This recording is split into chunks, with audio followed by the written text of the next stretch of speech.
Bienvenidos a una edición más de Causa Justa. La inseguridad jurídica de la que tanto se habla no afecta a un grupo en particular, sino es un mal transversal al servicio de justicia y que golpea a todos los ámbitos de la sociedad. La inseguridad jurídica, señalada por ejemplo en estudios económicos financieros sobre Paraguay, es una de las causas que, por ejemplo, evitan que el Paraguay hoy día sea una nación dentro de la estructura o dentro del rango de inversión, que es una situación de orden económico hacia los entes financieros mundiales. La inseguridad jurídica, insistimos en esto, no es solamente aquella que envía a la cárcel a un pobre inocente que no tiene para qué defenderse, sino también afecta, por ejemplo, y le voy a dar un ejemplo sin nombres porque no estoy autorizado, a un empresario, tal vez uno de los más importantes del país, a nivel de carrera y a nivel de la cantidad de miles de trabajos que da este empresario, muy conocido, pero no tengo autorización para dar a conocer su nombre. Pero esta persona relata que no sabe cómo hacer para que la Corte Suprema de Justicia, una sala en particular de la Corte Suprema de Justicia, destrabe una causa en donde él, como afectado, denunció una multimillonaria estafa en dólares que sufrió su empresa, afectando el crecimiento de la misma e incluso poniendo dudas sobre la permanencia de mucha cantidad de empleados por el daño económico que esto significó. Bueno, este empresario y sus abogados, que imagínense, son también de un nivel altísimo, no pueden lograr que funcionarios de la Corte Suprema de Justicia, porque ya los ministros a cargo de este expediente destrabaron el mismo, envíen este expediente al juez penal de garantías de la causa, que debe resolver si la misma es elevada o no a un juicio oral y público. Insisto en esto, no puedo dar a conocer la identidad del empresario, pero les aseguro que es uno de los más importantes del país, que sus empresas, su grupo de empresas, dan trabajo a aproximadamente a 15.000 personas. 15.000 familias dependen como mínimo,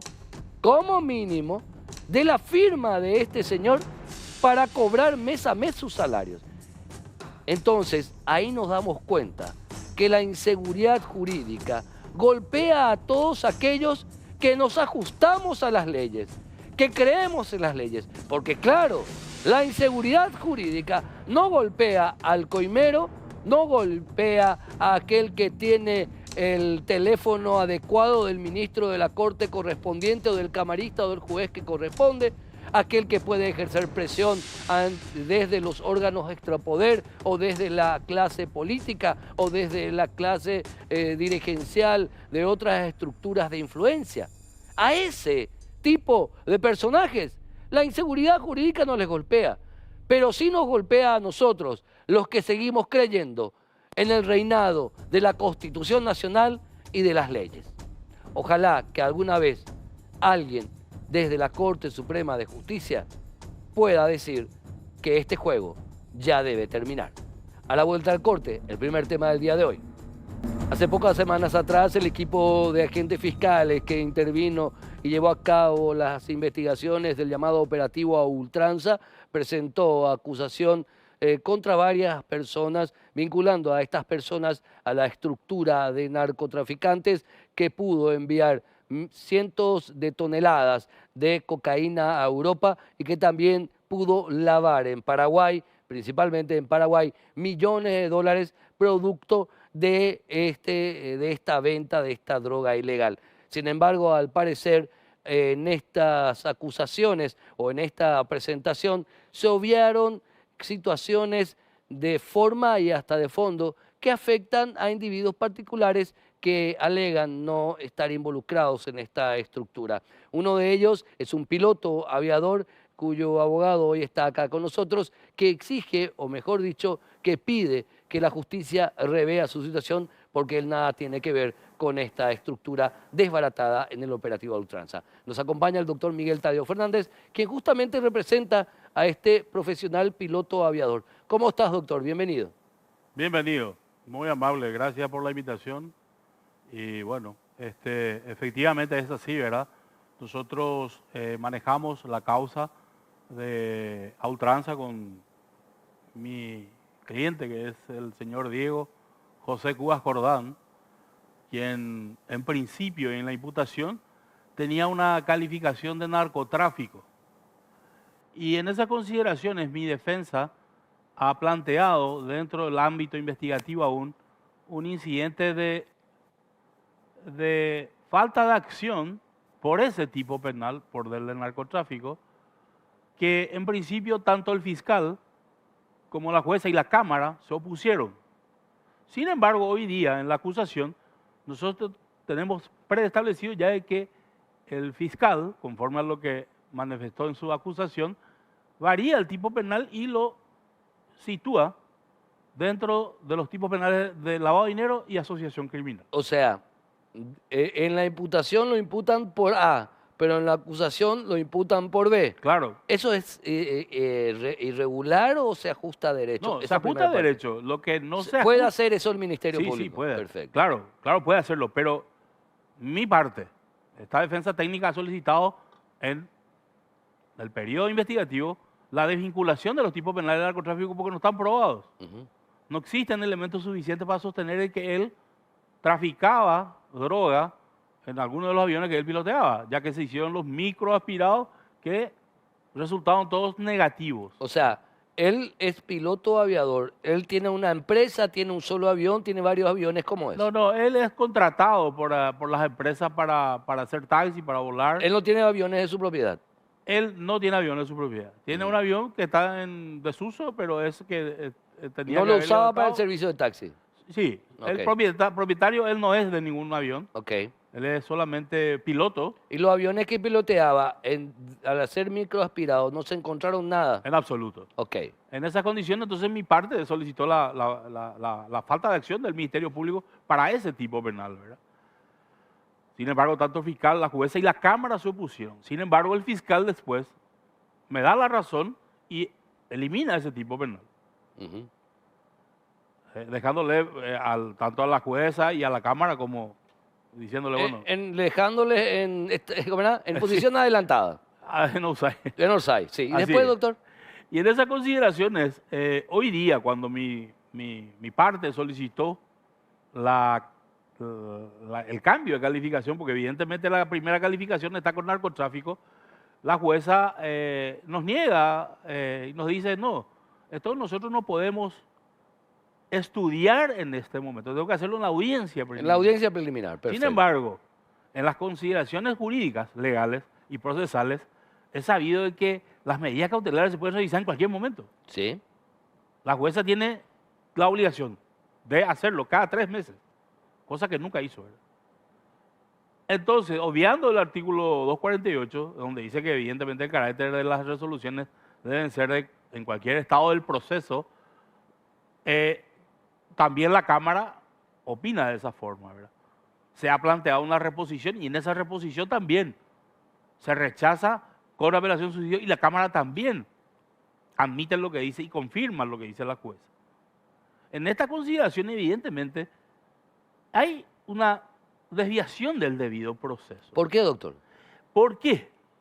Él compurgó más de la pena mínima con estos dos tipos penales. Porque él le pasó el narcotráfico. Lavado de dinero y asociación criminal. Sí, Los dos tipos penales tienen una calificación de 5 años. sí.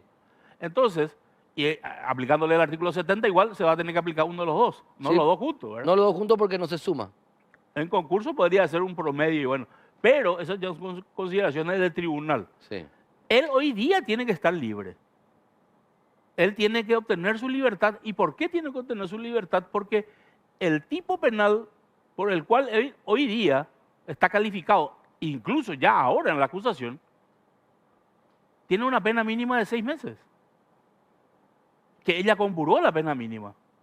O sea, en prisión preventiva, conforme al artículo 38 del Código Penal, compuró 6 meses de pena. Él está hace un año, desde el 22 de marzo a la fecha de ahora, del 2022. Ya tiene más de un año y algo en prisión preventiva. Y estas consideraciones del debido proceso no se respetan, no se hacen, no se le da al Instituto Constitucional de la presunción de la inocencia ninguna forma de aplicarse. Hoy día estamos con una aplicación de una prisión preventiva que ya ha caducado, que ya no tiene sentido. Se ha obviado todo ya y ha terminado toda la investigación en relación al tipo penal de esa causa con relación a él. Acá lo que se hace es la aplicación de un derecho penal del enemigo, conforme lo había determinado Gunther Jacobs. Entonces, ¿qué es lo que pasa? Le mantienen preso hasta no sé en qué tiempo, ¿verdad? Además, otra cosa, con respecto al relato fáctico que hace la Fiscalía en la acusación, con respecto a Cuba. Cuba es el apellido de tu representado, defendido. Así es. A él se lo vincula como que lavó dinero y se asoció criminalmente con la estructura comandada por hasta el hoy prófugo Sebastián Marcet. Sí. Pero eso está comprobado, está probado. Bueno, a él lo acusan de lavado de dinero por haber comprado 2 vehículos. Una camioneta Toyota Runner y un Subaru Impreza, que lo ha comprado en cuota. Y nadie sabe también de dónde salió el dinero. Ellos presumen de que ese dinero salió del narcotráfico. ¿En qué pasa? ¿Qué presumen de que esas 2 camionetas él las compró producto de la venta? No hay una trazabilidad del dinero, de decir, bueno, este dinero vino acá y acá está. No hay. O sea, no hay elemento de prueba para sostener de que él esas 2 camionetas compró de acuerdo a un dinero que le entregó a alguien de la organización. Por supuesto. Hay una presunción. Hay una presunción. Pero no hay una prueba. No. Realmente en la acusación y en la imputación también hay porciones de hechos que no tienen sustento. Por ejemplo, otro ejemplo. Por ejemplo, hablar de asociaciones criminales. ¿Quiénes son las asociaciones criminales? Dice en el contexto general, simplemente asociaciones criminales que se instalaron en el país para traficar drogas. Sí. Porque acá tenemos que tener una particularidad muy esencial en esta causa. Aquí nunca se le tomó a nadie con drogas. Claro, porque la droga fue vendida allá. Claro, acá a nadie se le tomó, o sea, todo el bagaje de información. Porque existe desde el inicio hasta el final una situación que se llama la acción y el resultado, que es el nexo causal. Sí. Y que el cual en la norma están los elementos objetivos del tipo para subsumir dentro de la conducta. Y eso es lo que en algunos determinados casos faltan. Por eso es importante determinar que incluso los que están prófugos hoy día no se van a presentar porque evidentemente no tienen seguridad jurídica. Si esto que se presentaron voluntariamente, porque mi cliente no puso resistencia nunca. ¿Él se presentó voluntariamente o lo detuvieron? Lo detuvieron en su casa, no tenía droga, no tenía absolutamente nada, vivía en una casa de alquiler, se le robó todo lo que tenía en la casa, se hizo la denuncia. Y evidentemente otras personas que están prófugos ya no van a tener. ¿Por qué lo vinculan a él? ¿Qué nexo él tuvo con Sebastián Marcet o con Infran? Aparentemente es una conversación que él mantiene, ¿con quién? Una conversación vía WhatsApp que mantiene con la señora cuando la señora estaba... ¿La señora de quién? La señora del piloto, a quien le acusan ellos como ser el principal piloto de Marcet, del señor Marcet. Entiendo. Claro, y a él lo vinculan por haber intercambiado mensajes con la señora. De ese piloto que está acusado de ser el jefe de los pilotos. Exactamente, el que hizo no sé cuántos vuelos, que tampoco está probado, ¿verdad? Claro, pero en esos mensajes de WhatsApp, ¿el qué se dice con la señora? La señora... se dice que quería hablar con Sandoval. Sandoval es el piloto. Ella le comunica a Sandoval que DC, dice, no sabemos si es Diego Cuba o quién es. DC quiere hablar contigo y él no tenía el número de teléfono de él y ella le pregunta al marido si le podía dar el teléfono y sí, dale, y bueno, y es todo lo que hay. Pero no hay prueba de conversación entre DC, que sería Diego Cubas, Y Sandoval, el considerado, creo que él está prófugo o él está detenido también. Está prófugo. Está prófugo. Sandoval, que es vinculado como el cerebro de la estructura de Sí. traslado de la droga. Sí, en esta consideración hay muchas porciones de hecho que no van a poder ser demostrados, ¿verdad? Que no van a poder ser demostrados porque es una causa muy compleja y es una causa donde existen muchas personas en las cuales nosotros sabemos... Debemos colegir que la droga salió de acá y que la droga que salió de acá se encontró allá. Claro, hay que ver, eso sí, eso es en qué forma y en qué condiciones se ¿Y hicieron. quiénes fueron los responsables Claro, también? quiénes fueron los responsables. No pueden pagar inocentes por pecadores. Claro, porque nosotros tenemos que facilitar la situación procesal de mi cliente o de cualquiera de los que están dentro de la causa con sus clientes, con sus abogados respectivos, es subsumir la conducta, la responsabilidad personal. ¿Qué es el acto que uno, porque la imputación es el hecho de decirle a una persona, vos cometiste esto y por esto estás imputado. Finalmente, ¿qué solicitas, por favor? Bueno, yo lo que solicito es que mi cliente, lógicamente la jueza se digna a hacer de oficio una revisión de medidas y le otorgue la libertad, porque él compurgó absolutamente más de la pena mínima. Y esto es considerable porque a nadie se le está dando ningún tipo de medida. Yo no digo, efectivamente las personas que tienen calificaciones diferentes, que Claro. sus calificaciones son con más años, con más pena, pero bueno, hay que analizar caso por caso, ¿verdad? No hacer un cúmulo y determinar a todos dentro del mismo grupo, ¿verdad? Porque acá hay porciones de actos y de hechos que no se van a poder demostrar. Es muy difícil. Va a ser muy difícil para el Ministerio Público. Doctor Miguel Teo Fernández, como siempre, un placer hablar contigo. Igualmente. En esta tu faceta de abogado, después de haber estado sirviendo a la justicia como juez de manera exitosa por muchísimos años.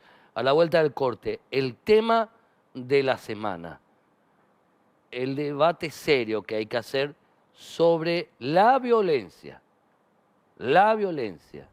que nuevamente ha enlutado no solamente a una familia, sino a todo el Paraguay, con el brutal asesinato de una jovencita de solo 21 años de edad. El caso que nos afecta a todos, el caso de Katia Montserrat. A la vuelta del corte lo debatimos acá, en Causa Justa. Vamos a tocar el tema que tiene que ver, a partir del horrible caso que tiene de víctima a Katia Montserrat, una inocente niña joven de 21 años que fue atropellada hasta la muerte por quien era su noviecito hasta febrero de este año y que ella lo había denunciado por violencia intrafamiliar. Pero a pesar de ello, él siguió hostigándola, siguió maltratándola, siguió rodeándola hasta que logró su cometido de asesinarla.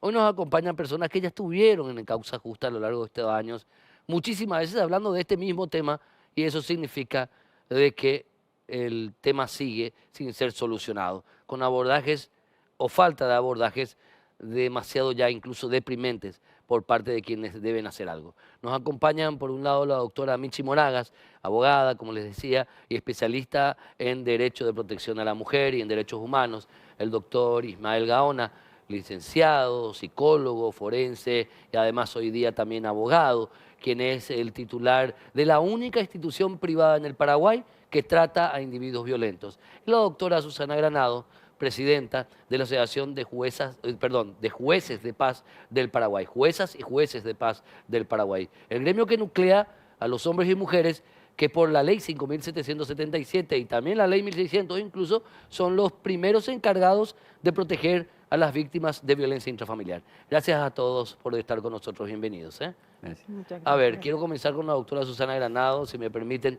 Doctora Granado, ustedes, desde el punto de vista de la Judicatura de la Paz, del Fuero de la Paz, ¿cómo ven este caso? Bueno, muy buenas noches, Héctor, para vos, para toda la teleaudiencia.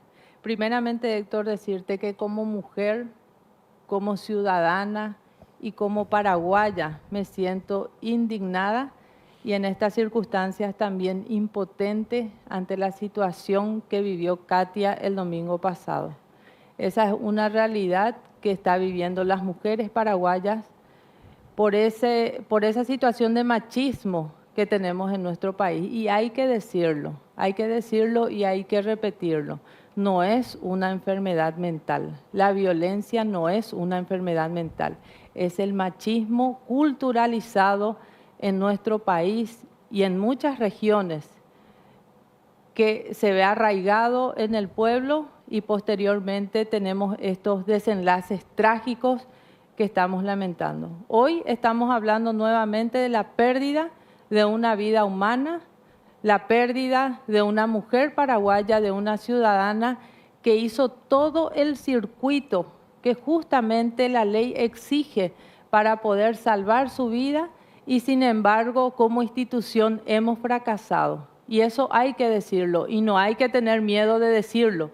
Tanto la Policía Nacional, el Ministerio Público y el Poder Judicial en este caso fracasamos. Y esa es una realidad. Doctora Michi Moragas, desde el punto de vista del activismo por los derechos de la mujer y desde el punto de vista del derecho, ¿cómo observan ustedes este caso? Bueno, este es probablemente uno de los feminicidios más horrendos que hemos visto en mucho tiempo en Paraguay y esperemos que sea una llamada de atención fuerte y definitiva también para tomar medidas. Desde nuestro punto de vista, esta es casi una crónica de una muerte anunciada en el sentido de lo que pasa cuando el sistema de protección no funciona.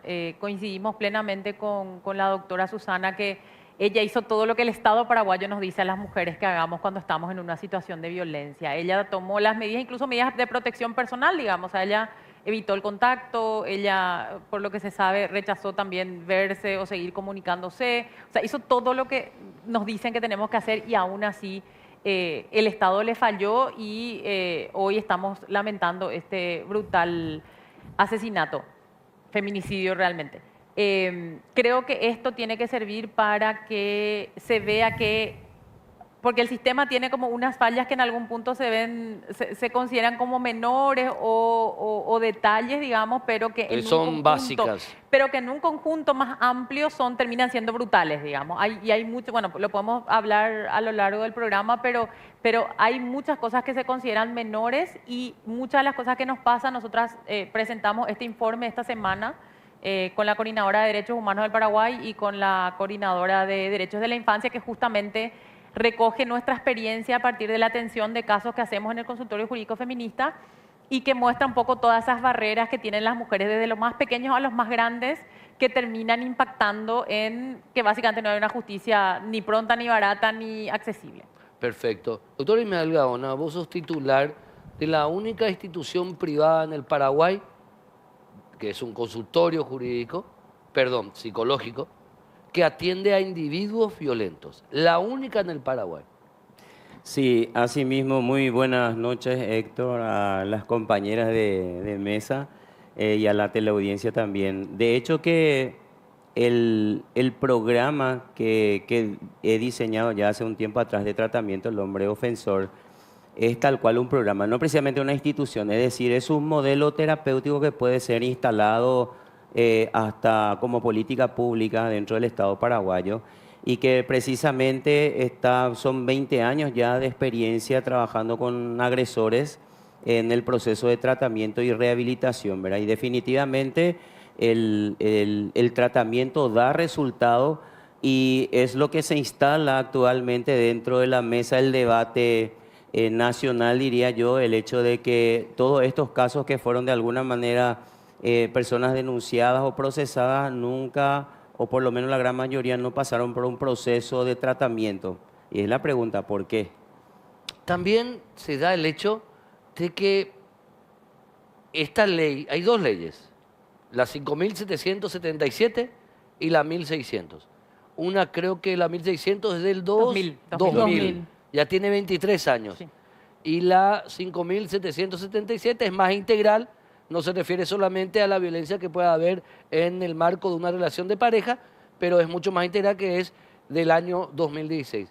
Sin embargo, hasta la fecha, a pesar de que esta ley 5.777 establece, por ejemplo, que el individuo violento debe ser tratado a través de políticas instaladas por el Ministerio de Salud, esas políticas o programas de tratamiento al individuo violento no existen. jamás se aplicaron. No se gastó un solo peso del Estado paraguayo para tratar al individuo violento. ¿Qué opinan al respecto? Doctora Granado, por favor. Sí, yo creo, Héctor, que el nuevo gobierno debe enfocar su atención hoy día a lo que es el tema de las mujeres, a la igualdad de género. Muchos estuvo debatiendo en estos días sobre ese tema, muchos quieren ocultar esa realidad, pero este caso particular que sufrió Katia el domingo no es un caso aislado. Es lo que ocurre casi diariamente, solamente que esto tomó estado público por el tipo de ensañamiento también que sufrió. Valiente mujer joven que filmó el ataque. Así mismo, Héctor. Y además hay que decir que Katia, así como dije al principio, hizo todo lo que tenía que hacer para recibir la protección del Estado. Y sin embargo, ello no ocurrió. Entonces, se debe seguir luchando. Es una obligación para nosotros como operadores de justicia el estar velando por estos intereses. Pero también hay que decir que cuando esto es todo un circuito que recorre la víctima cuando recibe este tipo de agresiones por parte de un tercero. En este caso, lo que culminó en un feminicidio. Pero la reacción del Estado se sostiene, o la acción del Estado, porque esa es la demostración que hicimos en el programa de radio en Radio 1000, de que nosotros descubrimos que la Fiscalía, 2 días antes de que este hombre, por así llamarlo, matase a esa pobre mujer, había sido sobreseído provisionalmente. Nosotros, nuestro programa de radio en Radio 1000, lo contamos. O sea, ¿cómo es posible? ¿Por qué? Y la explicación que me dieron es porque la víctima no se fue, porque la víctima esto, porque la víctima aquello. ¿Cómo el Estado puede sostener el proceso de sanción al individuo que agrede en la víctima de ese individuo? ¿Cómo es posible, doctora? Y porque en realidad hay un sistema, y esa es una de las cosas que nosotros encontramos en este informe y que lo decimos muy claramente, es que el problema principal es de actitud. O sea, en general hay una actitud donde estos temas se consideran menores, no urgentes, incluso privados, y eso pasa en muchos operadores y operadoras del sistema, no solamente en el Poder Judicial, también en la Policía Nacional, también en otras instituciones. Entonces, en la práctica el sistema no es un problema de diseño del sistema, es un problema de aplicación y un problema de actitud. Entonces, porque de repente cuando se plantean, no sé, hay un debate que está empezando sobre una jurisdicción especializada, y muchas de nosotras creemos que esa jurisdicción no es necesaria si se fortalece lo que existe y si hay un cambio de actitud. Entonces, claro, el sistema es, o sea, la Fiscalía no hace los pasos investigativos, no impulsa la acción procesal. Se sostiene en que la víctima la impulse. Se sostiene en el interés y en el impulso de la propia víctima. Exactamente. Entonces, si se sostiene en eso, obviamente, en una situación de violencia es muy difícil de sostener, ¿verdad? Y lo que quiero decir, sobre todo, con relación a la primera pregunta, ¿por qué el Estado paraguayo no invierte en trabajar con los agresores? Porque esas son medidas de cambio estructural y el Estado no quiere hacer cambios estructurales, porque cada vez que pasan estos casos aparecen las respuestas punitivistas, y si miramos los temas de violencia, en lo que avanzó el Estado paraguayo es en medidas de sobre todo de castigo y de procesamiento una vez que la violencia ocurrió. Como si fuera que eso va a solucionar o va a apagar el impulso del individuo que quiere ser violento o que es violento. Y porque el agresor, lo que normalmente, si no hay un tratamiento, va a seguir siendo agresor. Cambia de víctima nomás. Entonces, si miramos, y de hecho incluso hoy salió la información de que Saracho había sido violento con su novia anterior, que tuvo que salir del país para protegerse. No me quiero mandar la parte, pero yo fui el que la entrevistó y la descubrí a ella. Así que no me quiero mandar la parte, pero yo hablé con ella. Y el relato de ella, de esta chica que obviamente conocemos su identidad, hablamos en la radio, el lunes ya hablamos con ella, me dice, yo tuve que huir del país, tuve que correr del país. Y yo a ella, por Katia, yo le hablé muchas veces. Le dije lo que él me había hecho a mí. Y Katia no me hizo caso, hasta que lo denunció en febrero. Ahora, doctor Ismael Gaona, entonces, el Estado paraguayo, a través del Ministerio de Salud, tiene la obligación desde el año 2016 de tratar al individuo agresor. En el marco de esta normativa, no se ha gastado un peso. ¿Qué explicación hay a eso? No, de hecho que lo que siempre menciono en estos espacios es de que no existe esa voluntad política para articular las acciones necesarias desde el gobierno, desde el Estado, para que se pueda producir realmente una solución efectiva. Parece tan sencilla la manera de ver esta situación de la problemática de la violencia hacia la mujer o el feminicidio, donde vemos que la fuente, el motor y la acción que lleva a un crimen, en este caso contra una mujer, está en el aparato psíquico del ser humano, ¿verdad? Entonces, sin que eso signifique que es un enfermo mental. Sabe definitivamente, bien lo que hace y cómo lo hace. así mismo, Que quede claro eso. así mismo, tiene el discernimiento del bien y el mal, Sí. sabe qué es lo correcto y lo incorrecto. Me adhiero a lo que la doctora Susana justamente estaba mencionando, no estamos ante la presencia de enfermos mentales, sino todo lo contrario. Puede ser una persona catalogada como, entre comillas, normal, que está conviviendo con todos nosotros, pero que sin embargo tiene un potencial tremendo en cuanto al deseo de causar daño. Y sobre todo hacia una persona que considera que es el objeto del sufrimiento del mismo. Y una forma en terminar con su sufrimiento dentro del enfoque psicológico que tiene el agresor es ultimando a esa mujer que es la que está produciendo el sufrimiento en él. Perfecto. A la vuelta del corte continúo con estas distinguidas invitadas y este distinguido invitado, para que después no me reten en el corte. Vamos a hablar con respecto a otras cuestiones que manda desde el año 2016 la ley 5.777. Que manda desde el 2016 la ley 5.777. Una de estas cuestiones, por ejemplo, las famosas casas de protección que deben haber o deben existir en cada una de las gobernaciones del país, como mínimo una en la cabecera departamental, como mínimo. A la vuelta del corte, eso y otros elementos de la ausente política de Estado para proteger a nuestras hermanas, a nuestras amigas, a nuestras novias, nuestras esposas, a nuestras conocidas, lo que sea, a las mujeres en el Paraguay. A la vuelta del corte. La ley 5.777, incluso la puedo citar, pero bueno, dice en uno de esos artículos que en coordinación con el Ministerio de la Mujer, las gobernaciones tienen que tener, entonces todas, tienen que tener casas de protección a mujeres que tienen que salir o huir o que están en situación de indefensión para ser protegidas. En el país, según los datos, solamente existen 2 o 3 como máximo. Al respecto, es otra grave falencia, doctora Michi, doctora Susana Granado, doctor Imal Gaona. ¿Qué hacer? Ese es otro elemento básico también que no se cumple.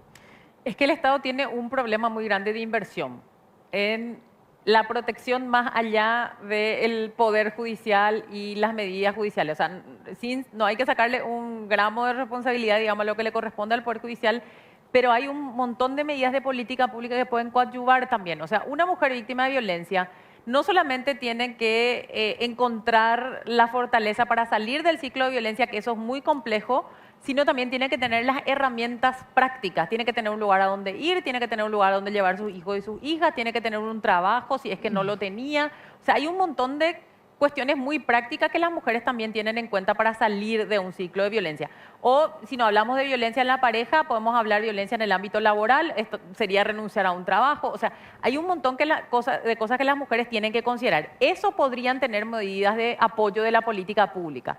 Ninguna de esas políticas que están establecidas o formuladas en la ley integral se han cumplido. Políticas de prevención no hay, políticas de acompañamiento a las mujeres que no sean, o sea, el servicio que tiene el Ministerio de la Mujer a través de Ciudad Mujer es para la atención del caso que se va a judicializar. Ahora, otro tipo de apoyo a las mujeres en ese proceso para reencauzar sus proyectos de vida no hay.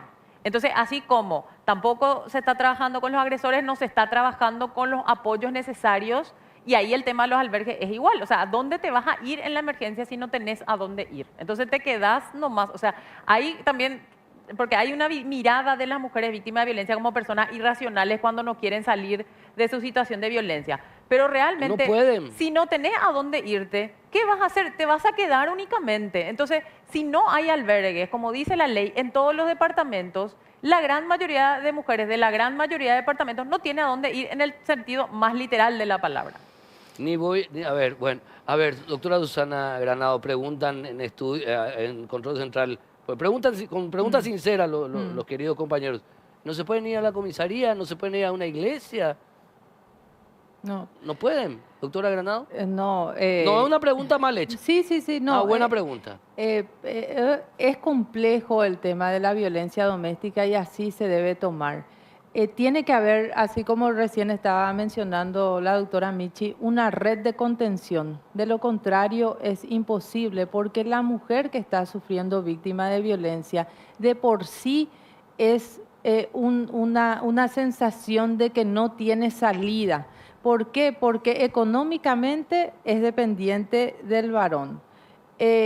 Sus hijos deben de ir a la escuela. Tiene que recibir el sustento diario, que es lo que le da la alimentación diaria de sus hijos. O sea, estamos hablando de una complejidad de situaciones que hay que pasar para que la mujer se decida a ir a hacer una denuncia. ¿Qué pasa hoy? ¿Cuántas víctimas de violencia seguramente nos están mirando en este momento, Héctor, que no se animan a hacer la denuncia porque tienen miedo?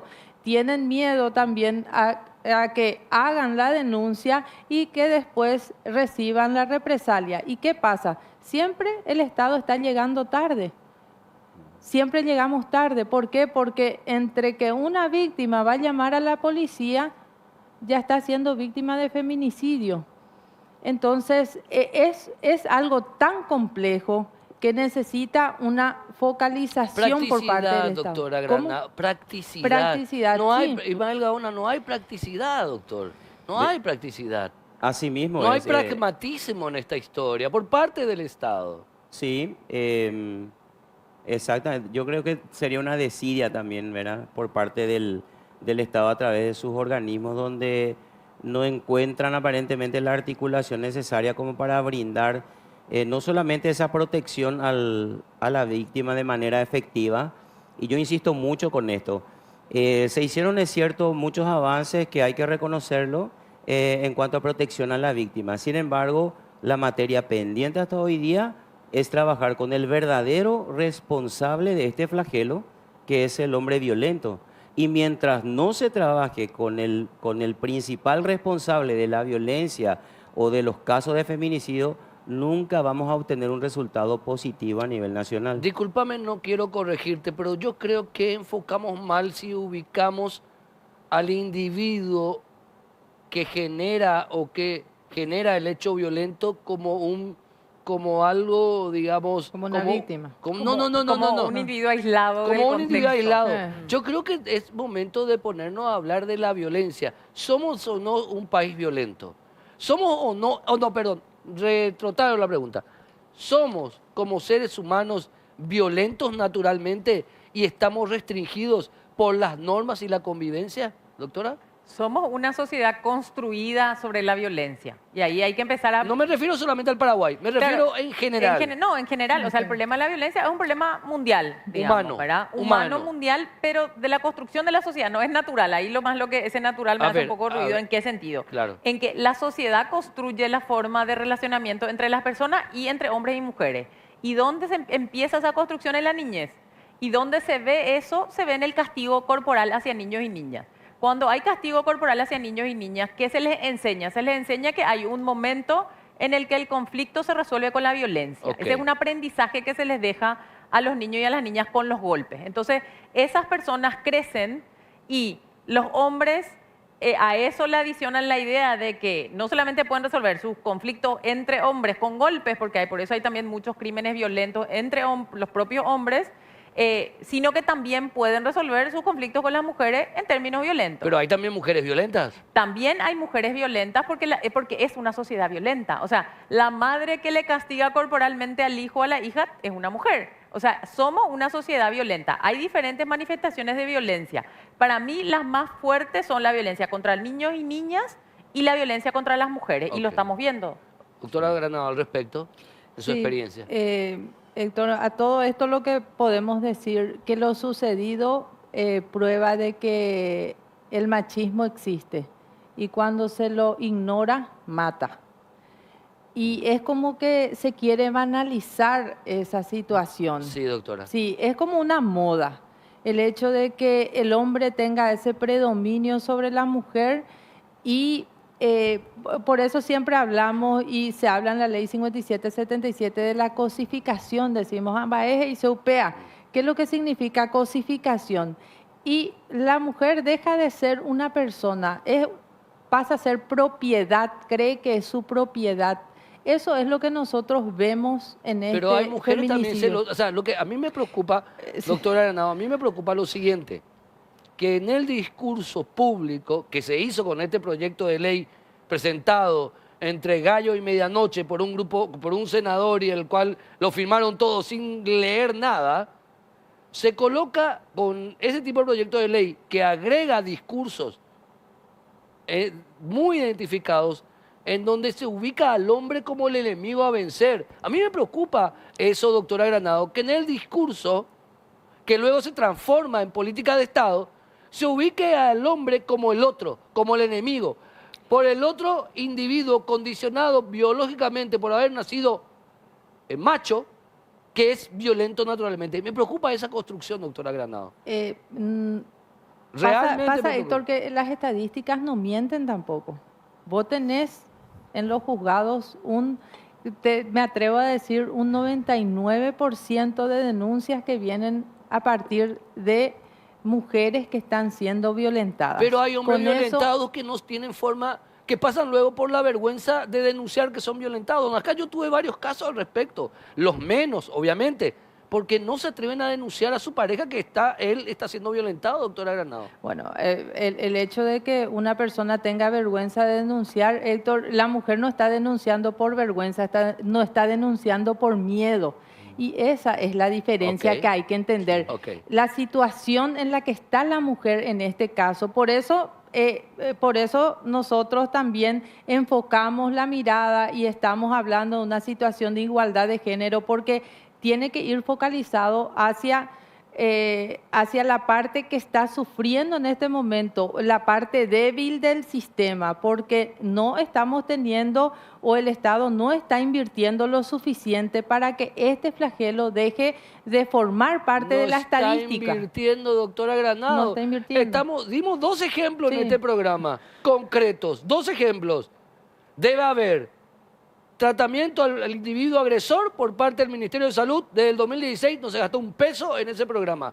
Por más que el Departamento de Salud Mental del Ministerio de Salud está conformado por gente bellísima y profesional a quienes le conozco a muchos. Y voy a hacer un desagravio de ellos porque son un departamento que también a su vez no reciben un peso.